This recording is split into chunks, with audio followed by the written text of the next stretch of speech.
Welcome to ATB TV. I'm Darren Dance with Peter Morganti, and here we are on Christmas Eve, Thursday afternoon, Pete.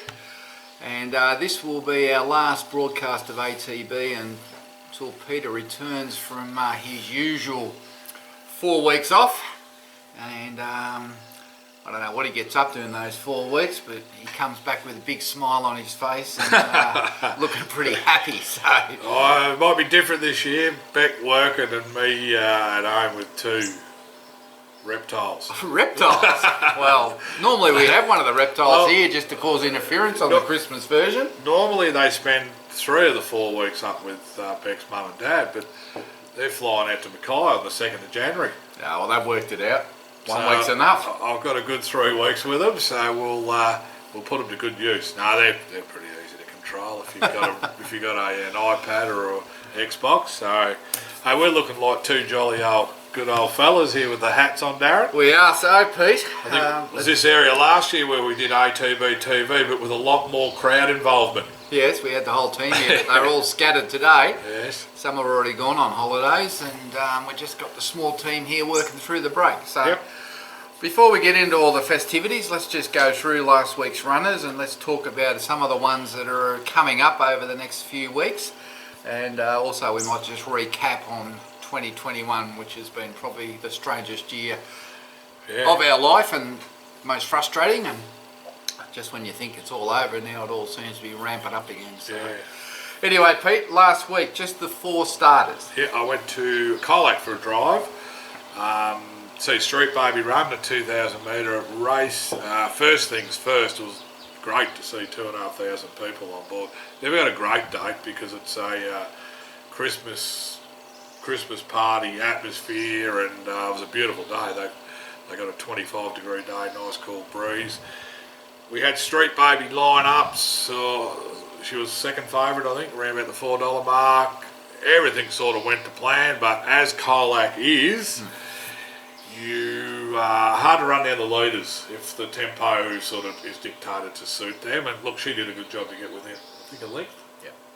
Yeah, she was doing the best work at the end. I think the leader led all the way on the fence and kicked clear. And it's a funny track because you go up this massive big hill up the back straight, so you've got to really cuddle and nurse and have cover, and then they kind of get to the pinnacle of the hill, and then they charge down the side, and then you come to a real sharp left-hand corner, and then it's a short straight uphill to the line. So Harry couldn't have really rode her any better than what he did.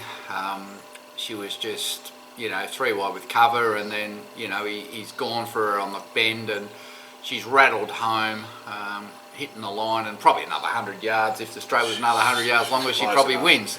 But it's just that track, and she's a big strider and she needs big tracks, and we know that, but that was the race that was available on the day, and we had to take our chances there. So I think he's talking about now getting her out to a big track next start. Yeah, actually, I think she'd be ready to win. Did speak down there. There's a 21.50 Terang on New Year's Day. So you probably got perfect in both. Yep. A bit further. So her run was good without winning, and she's ready to win. She just needs everything to go her way. Yep. And a nice big flat track with a nice big straight, and even Harry Coffey won't be able to stuff it up. She hasn't. I think she's missed a place, perhaps, or maybe a 4th.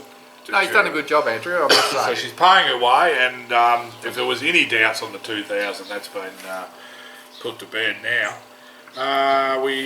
Intense, talking about Terang, and look, he's disappointing the end result, but the 2 things I take out of it is he probably needs a bit more give in the ground, and I don't think he's a horse you can hustle and bustle and ride pretty to utilise a barrier. If he's, I think you just let him fall out of the gates wherever he settles, that's him, and you just time your run from there. But notice Michael Poy just trying to get that 1-1 in the lovely position. You have to ride him to get him there, and I just think you take it out of the finish, take the finish out of their run.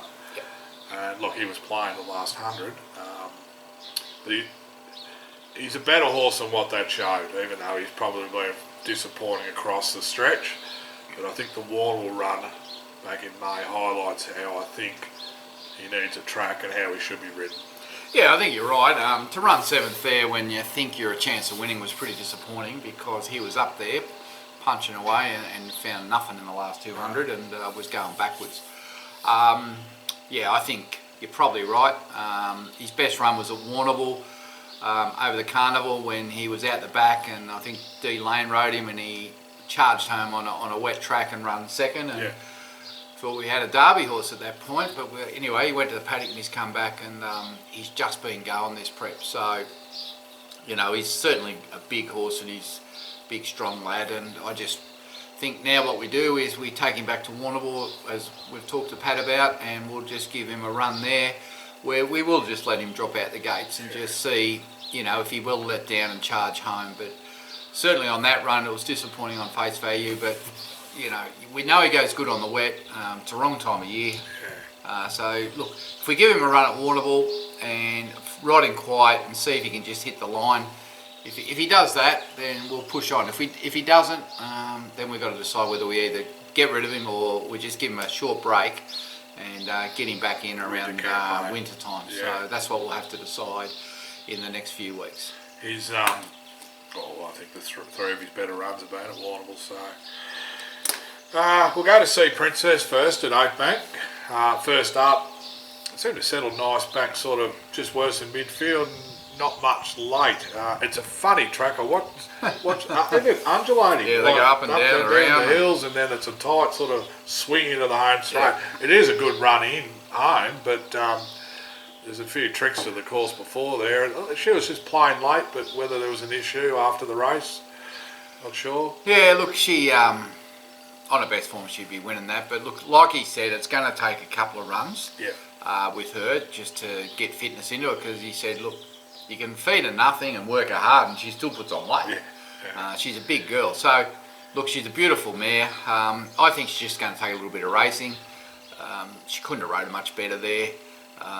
She just didn't finish off really at all, and she probably didn't really handle that undulating track. So I think once again he's talking about taking her New Year's Day to Murray Bridge, which is that new refurbished track there, that big flat track. And I think, look, even if she doesn't win second up, you'd be expecting her over a mile, third or fourth up to be back in form and winning. So she'd done it hard. She had a really good blow and a good cough after the race. So that tells us that she's just not ready and she had to go. Santa didn't quite deliver at Sandown. He was in disguise, Pete. Yeah. I actually sort of nestled down and watched the race, and they've jumped out and I've gone, Christ, it's missed it. Is it still the gates? I had no idea there was a change of colours. I think Mitch had left the colours at home, is that right? He forgot the colours and said, it's running the club colours, the all white. Well, the club colours are all black. All black, yeah. So, it was very confusing, wasn't it? But anyway, he's jumped. They jumped and I wasn't sure where he was, to be honest, either in the run, and then I picked him up with the nose roll on. He's got a unique racing style. It's not a high head carriage, but he's certainly looking very proud. His ears are pricked. He looks like he's always bolting.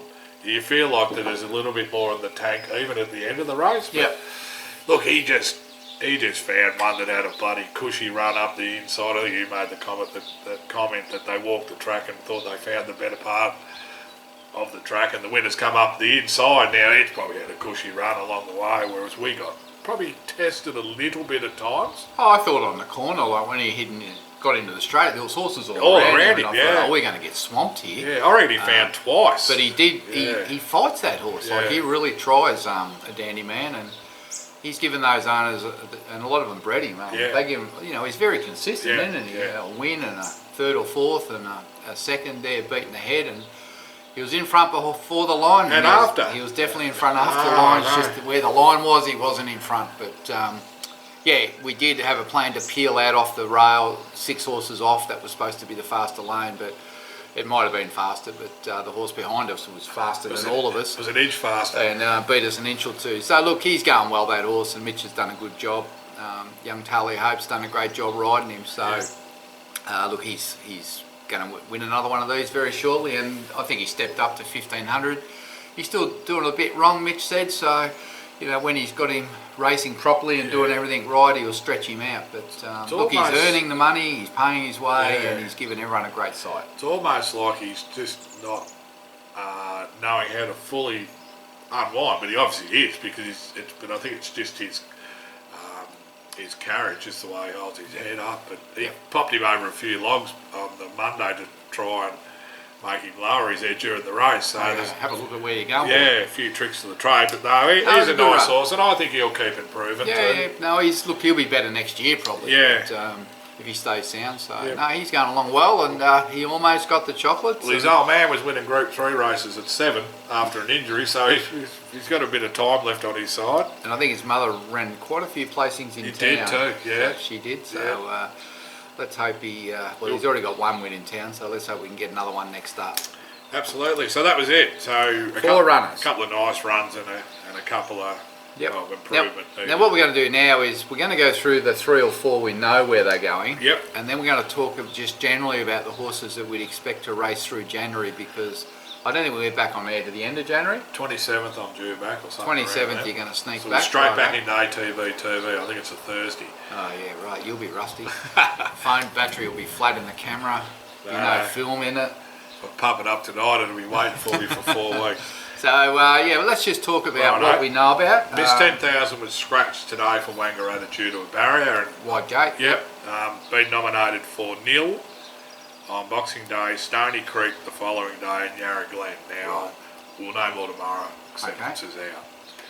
Rotorua has only been nominated for Kerrang. It looks an ideal mile race for him on Boxing Day. Yep, should be hard to beat there. Should be. He's been actually consistent this time. No, I'll give Logan McGill credit. He's got him going pretty good at the minute, so we deserve a win with that. Yeah, and I think too, and credit to Racing Victoria, a lot of these meetings have not the non-tab stakes money. They're actually real money, Tuesday money sort of thing. So which is good. So that's what we know there. Now we'll flick forward to New Year's Day, because I think we might be. Actually, New Year's Eve. We'll go to Right Your Name. Yep, at Warrnambool. Yeah, now obviously the commentary was about running in the cups, but Lindsay, on the back of his last trial, thinks it'd be remiss of him not to kick him off over 1200. He's really fresh and up and about, and fitness is there, and a bit worried that he may miss a run in the cup with his rating, because they're popular, those races, because they're a $50,000 race. 69 rating, it might just not get in. But he's really happy with the way the horse is going. He said it's the best he's had him. So we'll look at that 1200 benchmark 70. So we'll see him at Warrnambool on the New Year's Eve. Write your name. So going Friday, I reckon. Friday? Is it? Yeah, well, Christmas Eve, so New Year's Eve. Yeah, so look, Write Your Name's going well. He's going to give a good account of himself when he steps out. I don't know whether it matters if it's 12 or 14 or whatever he puts him in. He's supposedly going well. Well, this time last year, the China Bowl first up ran a good second. So I mean, does have good first up fresh form. Yeah. So keep an eye out for him. So we mentioned a couple New Year's Day, but got a big day. Yeah, Street Baby at Terang. Street Baby at Terang. So Sea Princess at potentially Murray Bridge. Yep.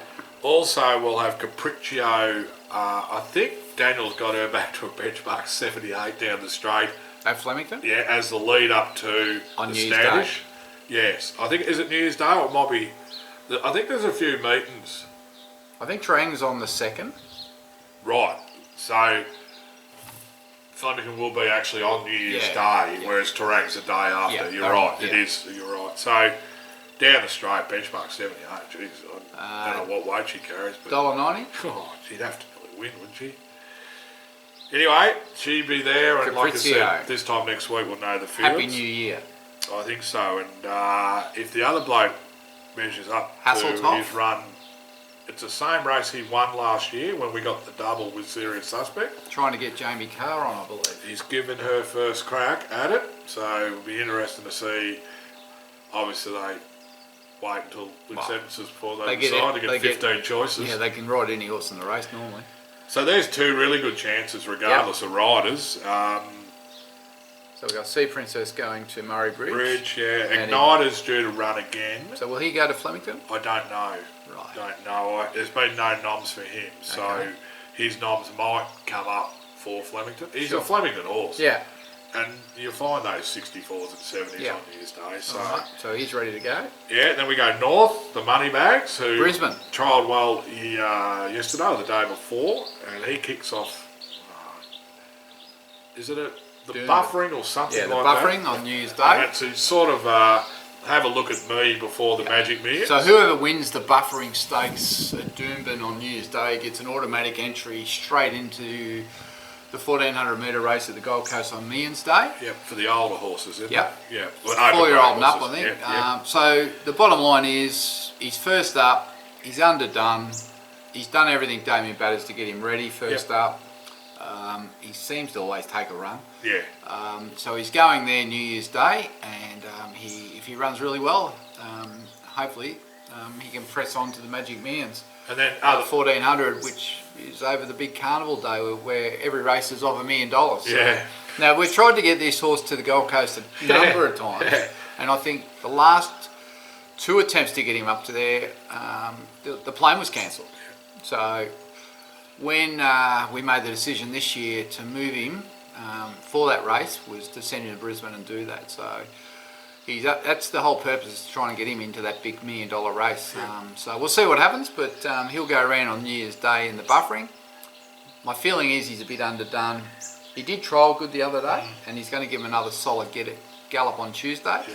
So he's going to have him somewhere around the mark.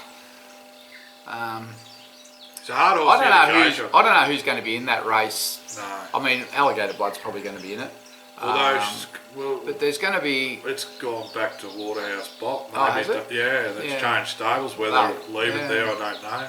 I just reckon that he's probably a pretty good horse to be racing up around Brisbane in normal circumstances. But given that this is a straight in, win and you're in, Could be a bit different. I reckon there'll be a few smarties turning up on the day. So good luck to the Moneybags owners.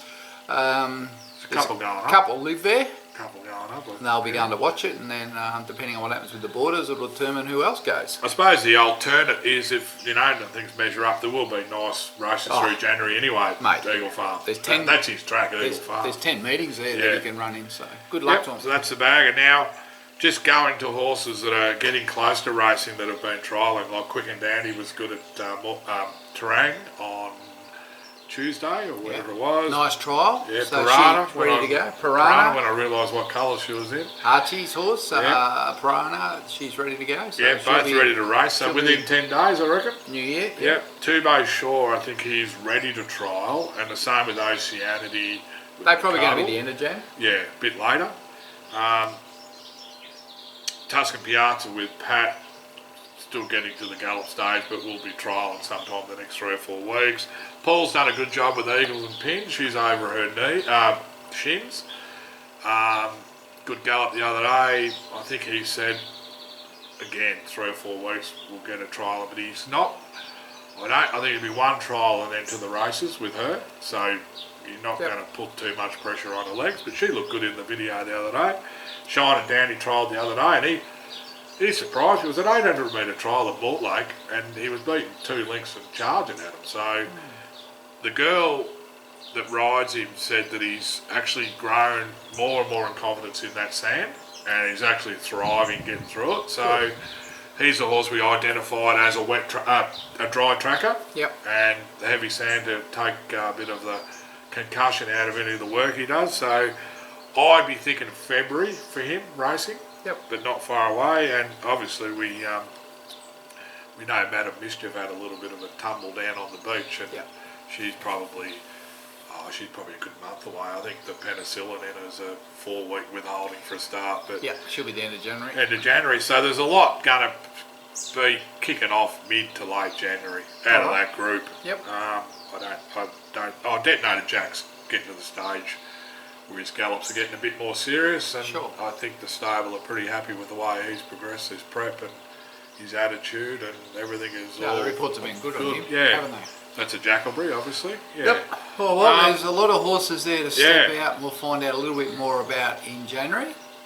And because there's probably another 20 there that are in the system. So you'll just have to follow them and in your holidays and see what unfolds. Now, what about the snapshot of 2021, Darren? 2021, the year that we stayed home. Yeah, went to... Warrnambool Carnival was about it, wasn't it? Yeah, I didn't go then. You did. That I went to about the it. Jericho, I went to Carlac, I went to the meeting after the Jericho. Went to one more. I went to Hamilton when I was down there with John Clements on the hill watching Periscope win. Yep.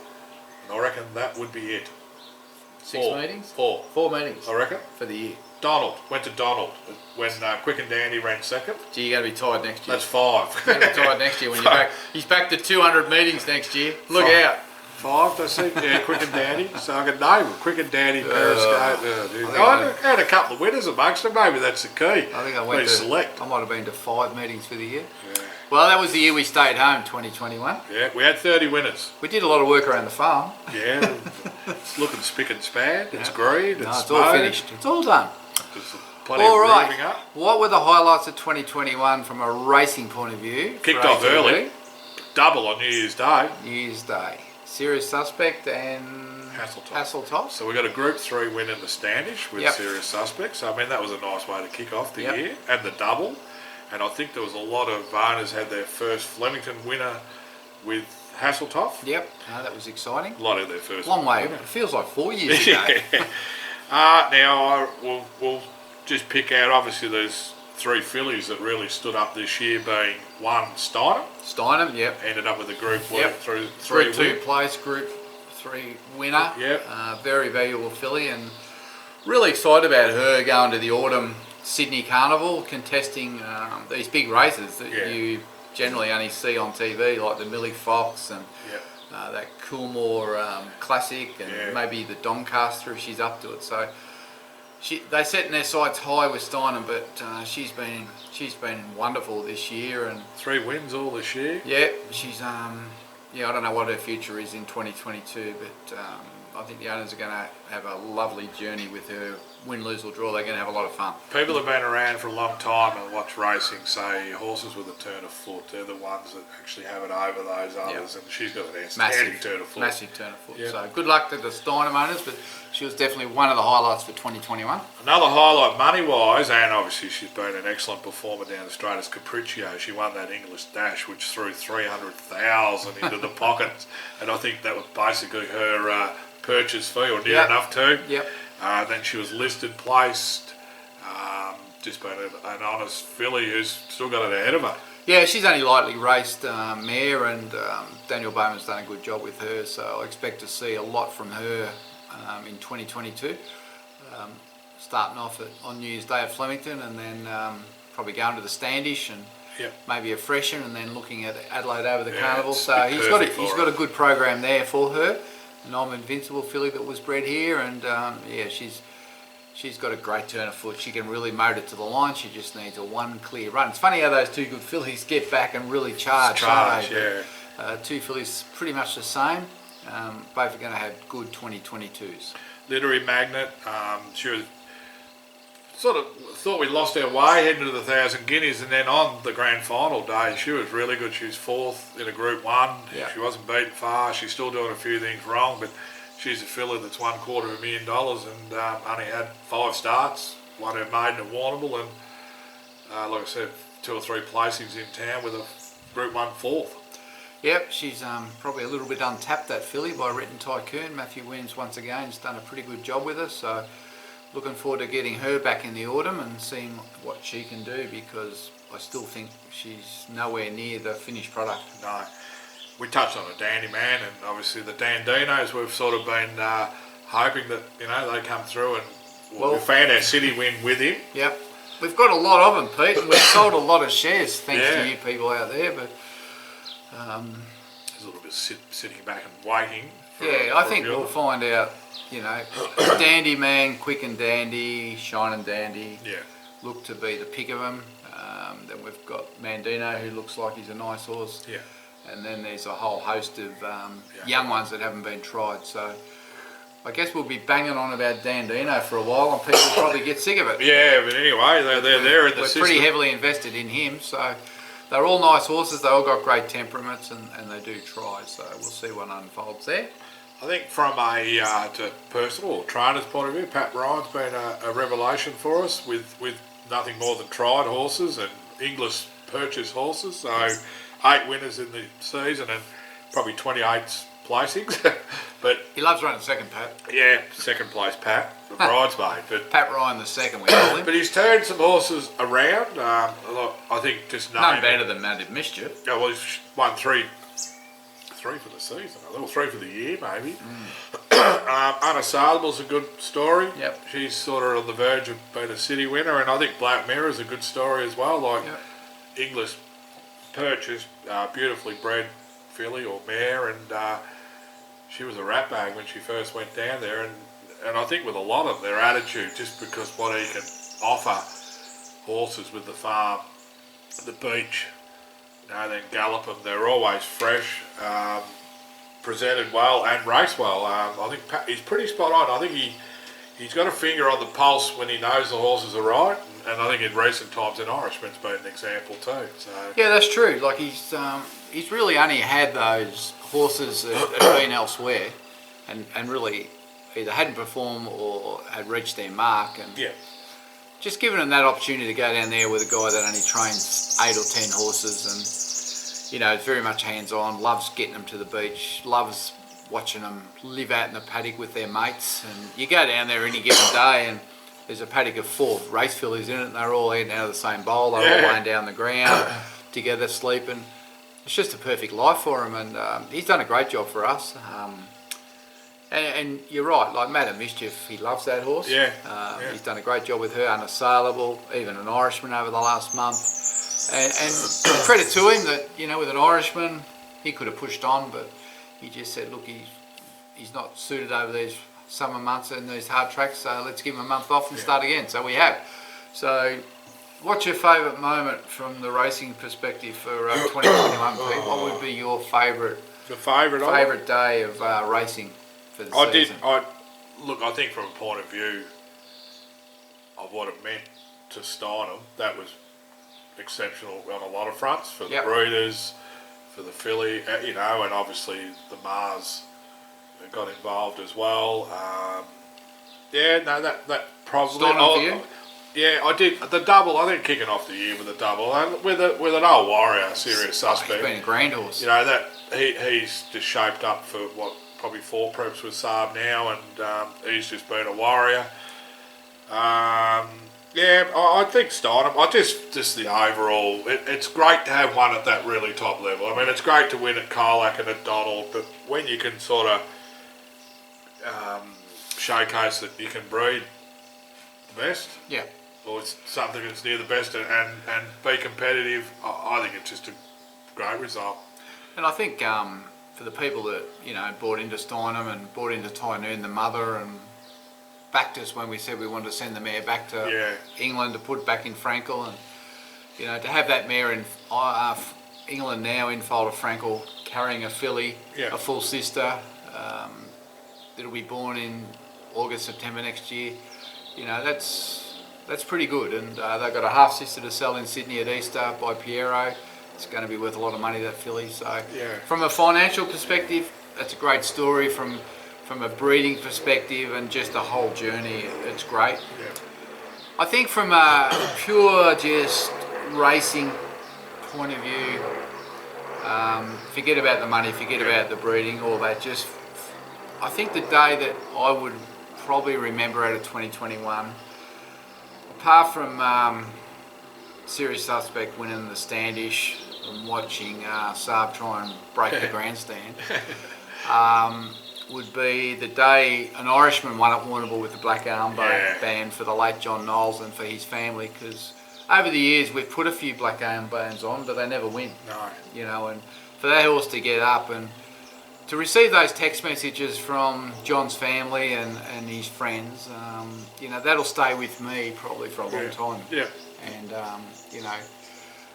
some little things you can do for families and friends, it's not hard, but it means a lot. And I think the satisfaction, Pete, of going to the effort, putting the black armband on and seeing that horse win, and for for that family, it goes a long way. It's hard for me to top that. And beautifully portrayed by Rick as well. He knew the moment, and they're all onto it. It was really good. I was lucky enough to be on course, and there was half a dozen owners there, and they understood that there was a part owner that was no longer there, and there was probably from the sentiment you couldn't better it. Yeah.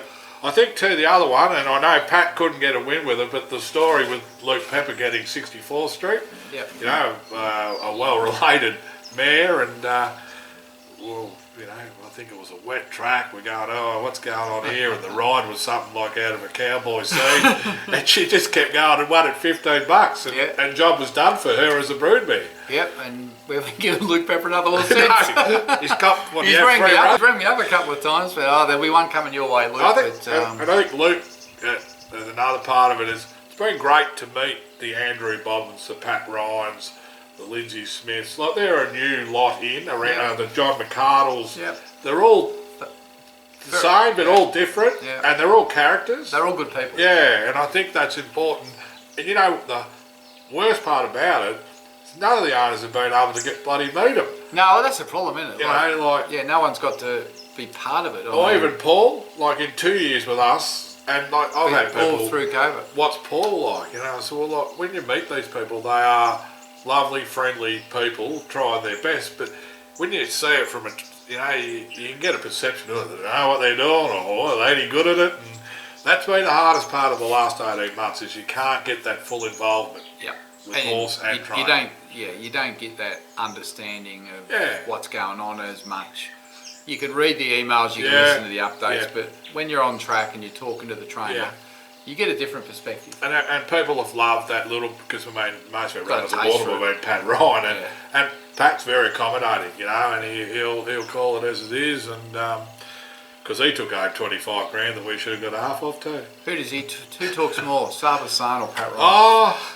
Oh no, Saab's 3 or 4 in front and 100 to go, but I'll tell you what, Pat's closing in. But that's the passion of what they love doing. That's all that I love working with those guys, Look, we move horses around. It's not because we want to sack that trainer or that trainer, it's because we think that horse might be suited better there.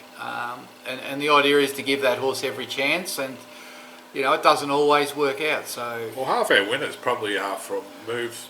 So this year. Horses are different. They like people. Some like working inside, some like working outside. So it's all just got to think about what you're doing. And horses are expensive. It's expensive business. So you can't just be throwing them away at the drop of a hat. Not in our game anyway. And no, it's their asset. It's worked pretty well. I think you give the owners every chance by rolling over every stone. I know we've done a lot of voting this year, Pete. I know. We've done a lot of voting on what decisions with horses, and I still stand by. It's a democratic process here, and we work with our owners to try and get the best results. Obviously, you're not going to please everyone, but and I think too, in the end, we try to do the right thing by the horse, the trainer, and the owners. And the fact is that the care for the horses with all our trainers is, it's 100%. You can miss things and all that, but I think the overall factor is they treat their horses very well. They get looked after well. The stable hands are the unsung heroes here. And plenty of them put their hands up for these horses when they retire, don't they, and take them on and look after them. We're very lucky because we've got people just asking all the time for horses. So there you go.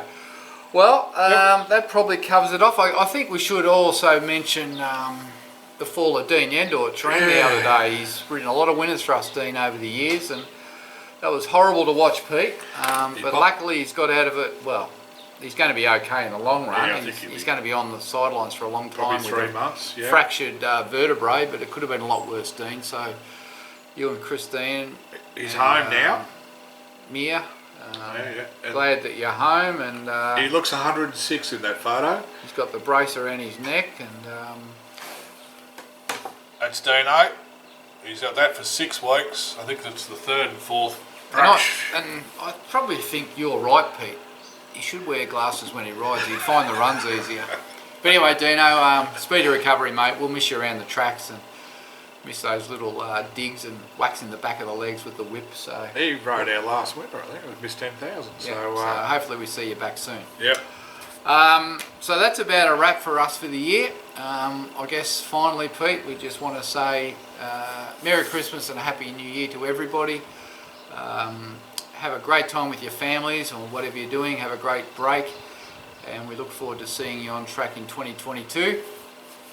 If 2021 was the year to stay at home, I'm really not sure what 2022 is going to bring us, but The year of the multi, Darren. We'll get one. one of these multis up. We've got nothing this week. No, but who knows with what's going to happen with governments already starting to panic about the virus again, and worldwide it looks like it's Prime Minister's soaring standing everywhere. up a little bit at the moment.